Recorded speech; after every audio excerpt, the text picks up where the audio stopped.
But, Mom... No buts. You march right back to that school, look them straight in the eye, and say, "Don't eat me." Okay. Welcome to Watch Mojo, and today we're counting down our picks for the funniest and most memorable segments from the Simpsons series of episodes for Halloween, Treehouse of Horror. It's true. We are aliens. But what are you going to do about it? It's a two-party system. You have to vote for one of us.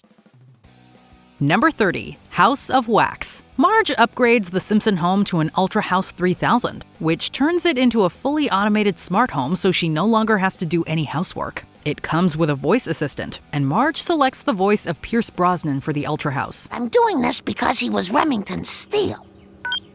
He was Remington Steele, wasn't he? Yes, I was, Marge. And thank you for selecting me. Well, hello, Pierce. At first, everything is great because it's able to make the family's favorite meals, cleans up, and draws Marge a bath. The Ultra House develops an obsession with Marge and attempts to kill Homer in order to be with her. They're able to disable it, and unfortunately for the Cybertronic Ultrabot, it ends up with Patty and Selma. Looking for this? No, not in there. Pierce Brosnan as the Ultra House is the highlight of this story. He is the perfect mix of classy and creepy. Number 29, Starship Poopers. Maggie is not from this world, as we learn about 2 years prior that Marge was abducted by Kang and Kodos, where she was artificially inseminated. Look behind you. Insemination complete. Really? That seemed awfully quick. What are you implying? Nothing. The aliens come to the Simpson home to take possession of Maggie, where, of course, an argument breaks out. Bart suggests there's only one way to resolve a predicament this bizarre. The Jerry Springer Show, of course. In typical fashion, Kang and Homer fight. When an audience member calls out Kang for being a deadbeat father, he vaporizes her along with the rest of the audience. I got a question for that gross thing, whatever it is. Homer. Nah, the green dude. If you're that baby's daddy, where you been at? You know, somebody needs to learn your green ass some responsibility. Unsurprisingly, nothing was resolved, and Kang and Kodos are tricked into trying to eliminate every politician. Number 28, Desperately Zeking Zena. Bart and Lisa are exposed to X-rays and gain superpowers. They become the crime-fighting duo of Stretch Dude and Clobber Girl. Stretch Dude and Clobber Girl, he's a human rubber band and she's a hulking pearl. At a convention, actress Lucy Lawless is kidnapped by comic book guy's villain persona, the Collector. Seeing her only as the character Zena, the Collector wishes to make her his bride. Stretch Dude and Clobber Girl enter the scene to save the day, but thanks to the Collector's working phaser, they're captured. It's now up to Lawless to save Bart and Lisa, which she does by going full Zena mode and kicking the Collector's ass. Come here, you. Zena needs Zex.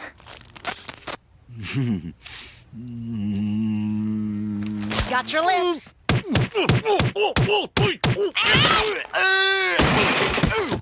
You tricked me! There's excellent humor throughout the segment, especially seeing the other people the Collector has captured. Number 27, Night of the Dolphin. During a visit to Marine World, Lisa frees the dolphin Snorky. Go on, swim to freedom, go! Although she was well-intentioned, Snorky turns out to be the leader of dolphins, and they're out for murderous revenge against humans. Speaking to the residents of Springfield, Snorky reveals that dolphins used to live on land, that ages ago they were pushed into the ocean by early humans. He declares that all humans must go live in the ocean. Wait, stop. We can outsmart those dolphins. Don't forget, we invented computers, leg warmers, bendy straws, peel and eat shrimp, the glory hole, and the pudding cup. I'm not gonna let a few hoop-jumping tuna munchers push me around! A fight occurs between the two sides, and just when it looks like Homer and company will be victorious, we cut to everyone floating in the ocean. We can't help but feel bad for Lisa for causing the downfall of humanity. Number 26, The Terror of Tiny Toon. Bart and Lisa get transported into an episode of Itchy and Scratchy after Bart uses a piece of plutonium to power the TV remote. The cat and mouse duo do not take kindly to Bart and Lisa laughing at their antics and decide to teach them a lesson. Why are you laughing? Hey, they're laughing at your pain. That's mean. Let's teach them a lesson. Bart and Lisa now have to run from Itchy and Scratchy trying to kill them. It isn't until Homer comes to watch TV that they're saved. That is, until Itchy and Scratchy break out of the TV, only to be domesticated. An interesting mix of the zany cartoon logic with the more grounded world of Bart and Lisa provides a lot of laughs, and the fun cameo of Regis and Kathy Lee does not hurt. I'm telling you, this cilantro really gives it a zing! Reach, there's no cilantro in it. What? Oh, God! And I love this soup is out of control! Ow! My eyes, my beautiful eyes! Number 25, Attack of the 50-Foot Eyesores. Homer arrives at Lard Lad Donuts and asks for a colossal donut. Unsatisfied with receiving one that's regular-sized, he comes back later to steal the one held by the Lard Lad statue. I got your donut, Lard Lad, and what are you gonna do about it? After being struck by lightning, the statue comes to life along with other advertising mascots. They begin attacking the town, and Lard Lad comes to Homer to get his donut back. Marge suggests that by Homer returning it, the madness will end. It doesn't, and it isn't until Lisa and Paul Anka sing a jingle to stop people from paying attention to the mascots, thereby losing their powers. To stop those monsters, 1, 2, 3. Here's a fresh new way that's trouble-free. It's got Paul Anka's guarantee. Guarantee void in Tennessee. Just don't look. Just don't look. There are tons of sight gags to keep you entertained throughout. Number 24, Easy Bake Coven. In 1649 in Springfield, the town is conducting witch hunts. When trying to figure out who else is a bride of Satan, Marge pleads with everyone to stop, leading people to think that she is a witch. She's the witch. Yeah, She's the witch. I was just about to accuse her. This is crazy. I'm not a witch. Then how come your laundry is always much whiter than mine? Oh, I've heard enough. Burn her! At her trial, she reveals herself to be one. Now, as an outcast, she joins Patty and Selma, and the three decide to eat the town's kids after getting the idea from Maud Flanders. When they show up at the Flanders home, Maud is able to convince them to eat gingerbread kids instead. This gives them the idea that they should scare people into giving them treats every year. Scaring people into giving us treats is fun. We should do this every year. This is a fun little reworking of how the caramel cod, Halloween, came about. Number 23, the Omega Man. Tensions rise between Springfield and France after Mayor Quimby tells an off-color joke about the French. After refusing to apologize, the French president launches a nuclear missile at the town. We will show the stupid Americans who look like the frog, eh? Everyone is seemingly dead except for Homer, who was in a bomb shelter when the blast hit. He does what any of us would do if we were the last person alive, such as going to the cinema and dancing naked in a church. However, not everyone died. Some people were turned into mutants. When they discover Homer alive, they want to eat his skin. Running from them, Homer returns home to find his family survived and they kill the mutants. My family and I share your vision for a better now!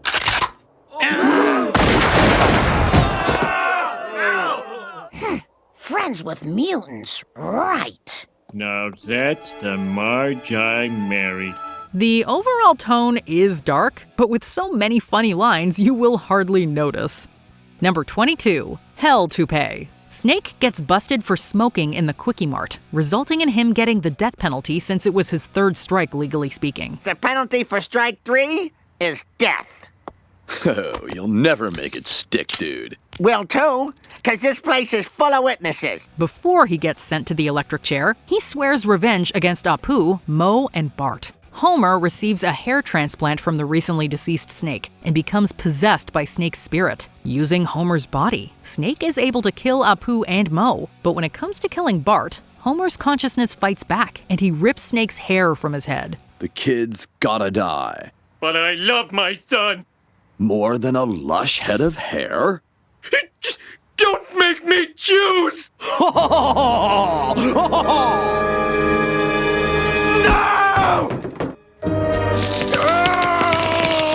Things get even more ridiculous when the hair goes after Bart and is only stopped after a lengthy shootout from police. Number 21, Fly vs. Fly. At a yard sale, Homer buys a transporter set for 35 cents from Professor Frink. $2, and did only transports matter? I'll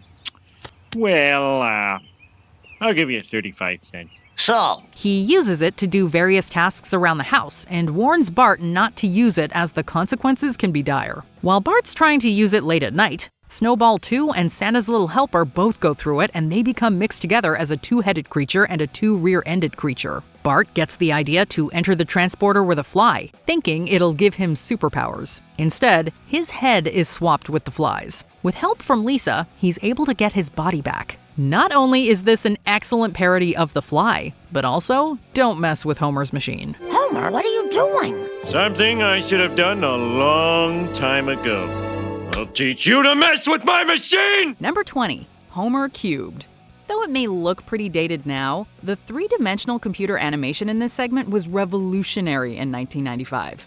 In addition to the graphics, the premise of this segment is extremely memorable. It follows Homer as he stumbles upon the fabled third dimension behind his bookshelf. I never looked behind this whatchamacallit case before. It's filled with Easter eggs, including the library and pond from the video game Myst, and a code that spells out Frank rules. The final moments when Bart fails to save Homer and he ends up in Our World is one of the series' few forays into live action. But it's likely the most clever.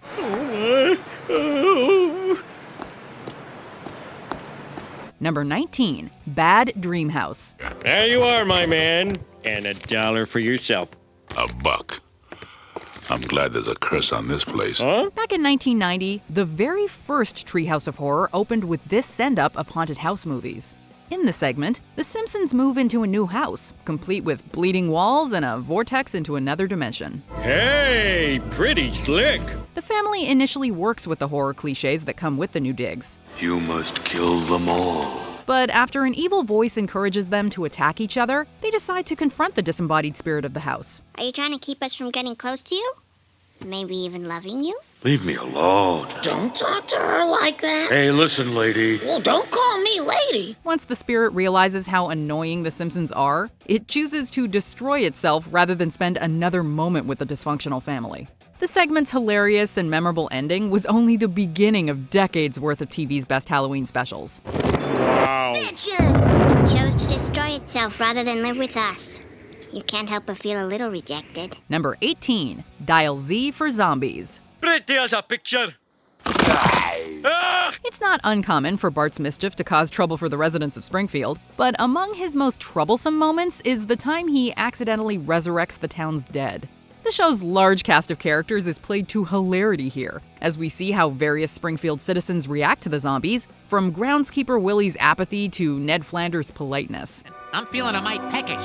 Mind if I chew your ear? Dad, you killed the zombie Flanders. You was a zombie? Kang and Kodos even make a cameo to laugh at the human's plight. Soon the human race will wither and fall, like the earth plums we have seen on the observerscope. It's all about the characters in this segment. Even the reanimated corpses of George Washington, Einstein, and Shakespeare. Wait, why would any of them be buried in Springfield? Is this the end of zombie Shakespeare? Number 17, The Thing and I.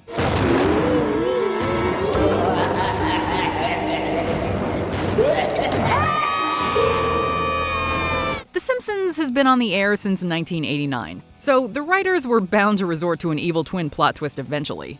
As it turns out, Bart was born with a conjoined twin, and Homer and Marge have been keeping him hidden in the attic all these years, subsisting on a diet of fish heads. Hugo is actually one of the series' best one-episode characters, thanks to some fine voice work by Nancy Cartwright. I was mad after they tore us apart, but I'll be sane once I sew us back together. In fact, he even took the top spot on WatchMojo's list of TV evil twins. Ultimately, this Treehouse of Horror segment comes to a close with a brilliant twist. It turns out Bart was the evil twin all along. Come to think of it, does that really surprise anyone? Oh, don't look so shocked. Number 16, Bart Simpson's Dracula. When the Simpsons travel from the quaint town of Springfield to the terrifying state of Pennsylvania, they realize something is off about Mr. Burns. Well, if it isn't my good friends, the Simpson family, master. Simpson, eh? After some digging, Lisa and Bart discover he's a vampire. What's exceptional about this episode is how neatly each character slides into the story. Burns is the villain, Lisa's the investigator, and Homer is oblivious. Take that, vile fiend! Dad, that's... This segment is also full of great visual gags. Mr. Burns' shadow doesn't match his movement, vampire dentures fall out, and a secret switch reveals a laundry room. Overall, this vampire parody is a great example of how animators and writers can make a classic spooky tale feel fresh. Super fun happy slide! No, Dad! Oh, I guess kill it. Number 15, Life's a Glitch, Then You Die. As 1999 came to a close, everyone was concerned about Y2K, which was an event where computers would supposedly stop working in the new millennium. Must have been hard debugging all those computers, Homer? Doing what now? While this was a non-issue in real life, this segment asks what would happen if Homer caused this worst-case scenario. Oh no, it's happening. What ensues is a series of grim but uproarious deaths all over the world caused by malfunctioning machinery. Hey, this milk's broken! It's got a computer chip in it. Everything does. As the Simpsons navigate the apocalyptic hellscape, we're treated to a handful of late 90s cultural references and jokes. I am the piano genius from the movie Shine. Uh-huh. And your name is? Shiny McShine? Although some of these gags are a bit dated today, they help make the episode into a charming and fun time capsule of the last gasps of the decade. Number 14, Stop the World, I Wanna Goof Off. Bart's pranks nearly caused the end of the world again in Treehouse of Horror 14. To restart time, click watch again. What the? Lisa, that's a filthy habit. When he and Milhouse buy a time-stopping watch, they're able to cause chaos all over town. When their misdeeds attract an angry mob, they freeze time and accidentally break the watch. Everyone but the two kids are left frozen. Things are stuck like this forever. Well, I couldn't be happier. I'm the second coolest kid on Earth. This sci-fi premise is milked for all it's worth. Bart and Milhouse live with no rules and do whatever they please with their fellow Springfieldians. Fortunately, they learn how to fix the watch by completing 8 one-hour lessons. Unfortunately for the kids, it takes them 15 years to get through them all. Acting natural and... To repeat what I said a moment ago, you are so dead. Number 13, Barts Nightmare, also known as the Bart Zone. In yet another Twilight Zone spoof, this story imbues Bart with godlike powers, a truly terrifying concept. Every day, same old cat. I'll make it more interesting. The entire town is forced to bend to his every whim or be horribly punished. Bart's scary world is full of great comedic touches. Well, it's still on. 346 consecutive hours. Krusty is on 24 hours a day, the history book is adjusted to reflect Bart's test answers, and Homer is occasionally turned into a jack-in-the-box who struggles around air conditioning. Homer, I see you agree with my theory. I'm not nodding at the air conditioning. This episode also features a heartwarming sequence where Homer and Bart bond and mend their relationship. But as soon as the father kisses his son, the entire story is hilariously revealed to be one of Bart's nightmares. Thanks, boy. I love you, Dad. I love you, son.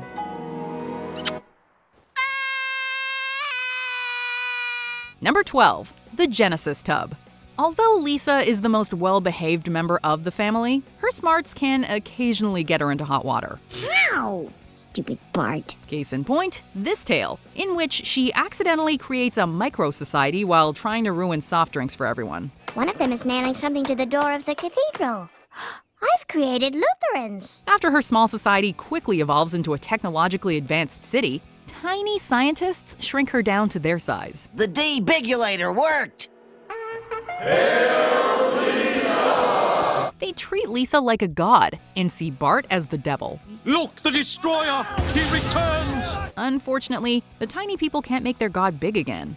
Lisa may end up trapped in a prison of her own making, but hey, at least she has her worshippers. Although it's one of the most bizarre Treehouse tales, its strange premise makes the story stick with you long after the first watch. Shouldn't you people be groveling? And bring me some shoes. Number 11, Time and Punishment. Dad! Your hand is jammed in the toaster! What? In Inspired by Ray Bradbury's short story A Sound of Thunder, this segment isn't the scariest of the series, but it's filled to the brim with pop culture references and one-liners. Look at that! I'm the first non-Brazilian person to travel backwards through time. Correction, Homer. You're the second. That's right, Mr. Peabody. Quiet, you. Homer just can't seem to get his hand out of the toaster, which causes him to travel to prehistoric times and alter the course of history, just as his father warned him not to on his wedding day. Once again, painting Flanders as an amiable villain is a dynamic choice, as are Homer's various reactions to the altered realities. Tragically, he misses out on a world where it rains donuts. James Earl Jones returns to cameo as Maggie, but beyond that, there's just so much to love about this segment.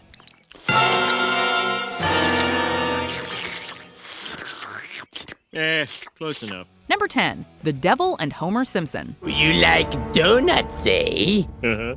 Well, have all the donuts in the world! Homer's fatal flaw will always be his love of donuts. When he sells his soul for one, it's up to the rest of the family to save him from the devil, who appears in the form of Ned. But just because Flanders is the Prince of Darkness doesn't mean he's any less charm-diddly-arming. Your wide behind won't save you this time. Hey, Bart. Hey. Wait! The Devil and Homer Simpson is certainly one of the more horrific segments in the show's history, but it actually has a surprisingly sweet ending, in which Marge saves Homer with the power of love, sorta. We find that Homer Simpson's soul is legally the property of Marge Simpson and not of the devil. No. He still pays a hefty, though delicious price when his head is transformed into a donut. But, fun fact, that can be purchased as a costume in the Simpsons hit-and-run video game. Stop picking at it. Oh, but I'm so sweet and tasty. Number 9, Clown Without Pity. Take this object, but beware, it carries a terrible curse. Ooh, that's bad. But it comes with a free Frogut. That's good. The Frogut is also cursed. That's bad. This segment taps into one of humankind's most common fears, cursed frozen yogurt. The toppings contain potassium benzoate. That's bad. Krusty gives Chucky a run for his money in the evil doll department when the killer Krusty doll comes to life and threatens to murder Homer. This one is full of memorable quotes, like Grandpa shouting that all of Bart's presents are evil and Homer's assertion that he's being mocked by a small appliance. The doll's trying to kill me and the toaster's been laughing at me. The segment's resolution epitomizes the show's brilliant but simple humor, as the doll's setting was set to evil instead of good all along. Hey, it's a smarter ending than most modern horror movies. Yep, here's your problem. Someone set this thing to evil. I love you, Homer. Number 8, Lisa's Nightmare, also known as the Monkey Paw. Since Be Careful What You Wish For stories have been around forever, it was only a matter of time before The Simpsons got around to tackling one. What is this thing? It is a monkey's paw dating back to Alal bin Abdallah. It has the power to grant wishes to its owner. In one segment, Homer purchases a monkey's paw that grants the family 4 wishes. But every request backfires terribly. After Lisa wishes for world peace, her good intentions backfire when Kang and Kodos enslave the human race with a club and a slingshot. They conquered us with a club. Wish we'd saved an A-bomb or two. Move along, humans. What makes the episode stand out is Bart's wish for fame and fortune. Before I was just bored with their antics and their merchandise. Now I wish they were dead. The Simpsons become so famous that the public becomes annoyed by their overexposure. This wish serves as the show's meta-commentary on its insane popularity at the time. The most tragic wish of all, though, is when Homer asks for a turkey sandwich. Turkey's a little dry. The turkey's a little dry. Oh, foul accursed thing! What demon from the depths of hell created thee? Number 7, Nightmare on Evergreen Terrace. What a rare acquaintance. This parody of A Nightmare on Elm Street sees groundskeeper Willie donning Freddy Krueger's iconic outfit and attacking the students of Springfield Elementary in their dreams. Willie vowed vengeance against the parents of Springfield after he was burned to a crisp during a PTA meeting on one cold day in Smarch. You'll pay for this with your children's blood! Pairing Lisa and Bart together always proves to be a recipe for a fun episode, and it doesn't get more fun than watching them take down a hot-headed Scottish serial killer. But of course, it's Maggie who ultimately saves the day with her trusty pacifier. But not before Willie can get in one last scare. Boo! Number 6, Hungry Are the Damned. Kang and Kodos are among The Simpsons' strangest side characters. The oddball aliens made quite a splash with fans when they debuted in the first Treehouse of Horror. After abducting the Simpsons clan, they feed the family and show them immense hospitality. Fried shrimp. Sloppy Joes. But unfortunately not HBO. You get HBO? No, that would cost extra. The episode builds up a surprising amount of tension as Lisa questions what the aliens' plans are for her family. But the story all comes to a fittingly comedic ending when Lisa once again ruins the family's good time. 30 years later, Kang and Kodo still make an appearance in every Treehouse of Horror. To this day, every Simpsons fan remembers this episode's cookbook joke as one of the series' very finest. Wait a minute. Aha! Wait, there's still more space dust on here. Number 5, Nightmare Cafeteria. Considering how bad the student body is at Springfield Elementary on a daily basis, we understand why the staff would have a desire to get revenge against the kids. But who would have thought it would be so delicious? Frau Lunch Lady, please to have another sloppy Jimbo. Das ist gut, nein? In response to the overly crowded detentions, Skinner decides the appropriate solution is to kill the kids and serve them for lunch. In fact, you might even say we just ate Ooter and he's in our stomachs right now. The way the episode doesn't pull any punches with the subject matter and fully embraces its grim story makes it one of the darkest Treehouse tales of all time. Who knew school staff would make such disturbing villains? Well, other than Willie, at least he tried to save the kids. Hold on, kids! I'm coming to rescue the lot of you! Ow! Ugh, I'm bad at this. Number 4, Citizen Kang. Political satire and Halloween come together perfectly in this smart examination of the 1996 election that still holds weight today. Take us to your leader. Well, I guess you mean President Clinton. He usually hangs around Washington, D.C. Kang and Kodos decide to take the places of then-President Bill Clinton and presidential hopeful Bob Dole in the hopes of taking the highest office in the land. What's happening? Is it noon already? The greatest part of this is how easily the two aliens are able to woo voters with their nonsense. But is that really any different than real-life politics? Abortions for some, miniature American flags for others. It reaches the height of its satirical excellence when the pair is revealed to be aliens. But Kang is ultimately elected because it's a two-party system. Well, I believe I'll vote for a third-party candidate. Go ahead. Throw your vote away. Seems like that may not have been the right choice, though. Don't blame me. I voted for Kodos. Go! Number 3, Terror at 5.5 feet. In a parody of the classic Twilight Zone episode Nightmare at 20,000 feet, this segment sees Bart as the only school bus rider who's able to see the gremlin terrorizing the vehicle. The gremlin's taking off the wheel! Stop the bus or we're all gonna die! Despite taking place almost entirely on a bus, the pace never feels sluggish. The segment also manages to get in several cameos from adult characters to drop a quick joke. Most notable of these is poor Mole Man's awful but hilarious demise. No! Oh no, I just made my last payment. While it might not be the most outlandish premise for a horror segment, what brings it this close to the top of the list is that it's full of gut-busting gags from start to finish. At least now I can get some rest. I'll be home! Number 2, The Raven.